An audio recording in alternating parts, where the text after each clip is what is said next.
তপ্ত জীবনম কবিভিরীড়িতম কলমশাপহম শ্রবণমঙ্গলম শ্রীমদাততম ভুবি গৃহন্তি ये বুরিদা জনাঃ।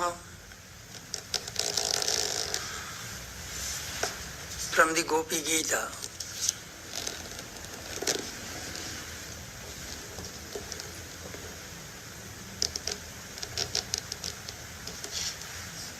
শাস্ত্রে মঙ্গলাচরণের বিধি আছে।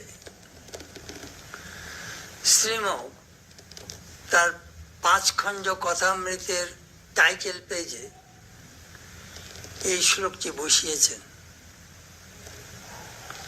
এই শ্লোকটি খুবই তাৎপর্যপূর্ণ। শ্রীরামকৃষ্ণের তব কথামৃতম, তোমার কথা অমৃত সমান, যা খেলে মানুষ অমর হয়। তপ্ত জীবনম, সংসারে জ্বলে পুড়ে মরছে যেসব মানুষ, তাদের সেই জ্বলুনি চলে যায় ভগবানের কথায়। কবিরা, লেখকরা, নাট্যকাররা, সঙ্গীত রচয়িতারা সবাই এই ভগবানের কথা নিয়ে কত গ্রন্থ রচনা করেছেন।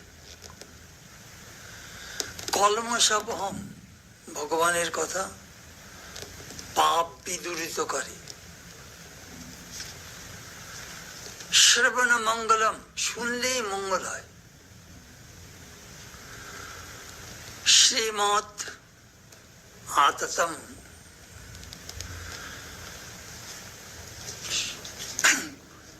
শ্রীমৎ মিন্স সৌন্দর্যযুক্ত, কবিত্বপূর্ণ, বিস্তৃত।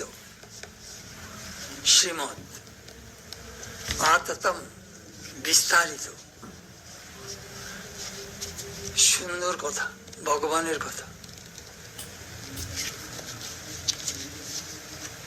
ভুবি গৃহন্তি যে বুরিদা জনাঃ, এই জগতে মানুষ অনেক কিছু দান করতে পারে, কিন্তু ভগবানের কথা দান করাই সর্বশ্রেষ্ঠ দান। শ্রীম সেই ভগবানের কথাই দান করেছেন। সেই জন্য তিনি অমর হয়ে রইলেন।